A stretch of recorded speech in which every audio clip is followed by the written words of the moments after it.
David, what exactly do you do at Facebook?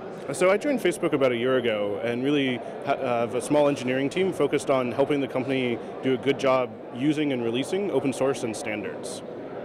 So why does open source matter to Facebook? I think when you look at Facebook from a few years ago, it was really built on open source technologies from the beginning. So it was built on Linux, Apache, MySQL, PHP. When we needed to scale a little bit more, like started working with Memcache. It's sort of that similar story of a lot of web companies going and using infrastructure that came before them. So a lot of website could be able to say that. What is different at Facebook? So I think part of what's different is that we are really focused on also releasing technology that we create as open source. So being able to go and enable that next generation of startups to build on how we might store data. So projects like Apache Cassandra from a few years ago, or be able to go and develop faster PHP applications. We have a program called Hip Hop that transforms PHP into C++.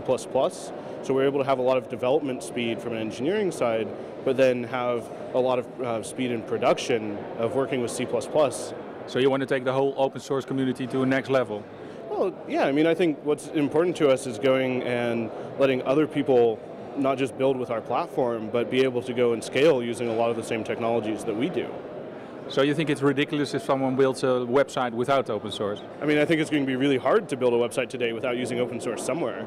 But I think people should go and take a step beyond that. I think that's some of what I tried to talk about today, of you can now understand large amounts of data using projects like Apache Hadoop.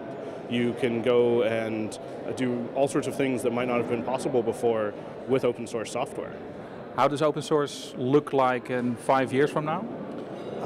I think there's still the questions around what does cloud infrastructure look like, and how also do you go and change a lot of enterprise IT departments. So you still have today a lot of IT tools and enterprise tools that there aren't good open source alternatives to, and I think that's going to be another area where you see more development. Okay, thank you.